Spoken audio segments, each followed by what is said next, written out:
Rio Karnavalı'yla, futboluyla, kahvesiyle, sıcakkanlı insanlarıyla meşhur Brezilya'nın yine çok sevilen başka bir yönü daha var. Brigadeiro. Brigadeiro, bir tatlıya göre ilginç bir isim, öyle değil mi? Zira sözlükte geçen anlamı tuğ general.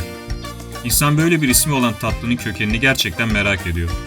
Bu askeri isim 1946 ve 1950 yıllarında Brezilya'da başbakanlık yarışına girmiş ama kazanamamış General Eduardo Gomes'ten geliyor.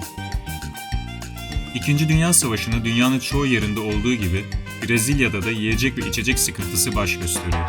İthalat ürünleri giderek kısıtlı bulunmaz hale geliyor. Rio de Janeiro'lu bir kadın evindeki kısıtlı malzemelerle bu tatlı tarifini geliştiriyor ve ismine Brigadeiro diyor. Muhtemelen Eduardo Gomes'in hayranlarından olan bu kadın tatlının temellerini atıyor. 1920'lerde politikaya atılan Gomes o zamanlar yakışıklı ve bekar bir başkan adayıydı. 1945'te aday olduğu sırada Brezilya Hava Kuvvetleri'nde kıdemli bir subaydı. Fon toplamak için seçmenlerin savaş zamanında üretilen bu tatlıları satma fikrine sahip olacağı partiler düzenlerdi. Bu tatlının isminin de hem adayın görünürlüğünü arttırmak hem de onu seven kitleleri birleştirmek için Brigadeiro olması da mantıklı hale geliyor. Hatta seçim dönemindeki kampanyalarından biri de şuydu: Brigadeiro, Brigadeiro, é melhor porque solteiro. Yani en iyisi Brigadeiro, çünkü o bekar. İşte böyle enteresan bir öyküsü var bu lezzetin.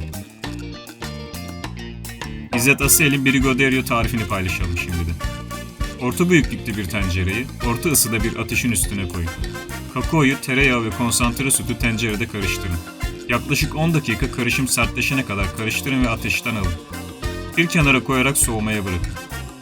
Elinizi yakmayacak kadar soğuduktan sonra elinizi biraz yağlayıp ceviz büyüklüğünde toplar yapın ve bunu çikolata parçacıklarına bulayın. İşte karşınızda Brigadeiro. Brigadeiro tatlısı biraz trüf mantarının tadını anımsatır. Tatillerde ve doğum günlerinde servis edilir.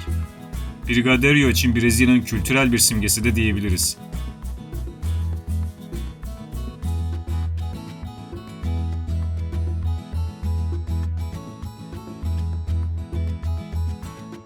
Zengin, fakir veya kuzey-güney ayrımı yapılmadan en çok tüketilen lezzetlerden birisi.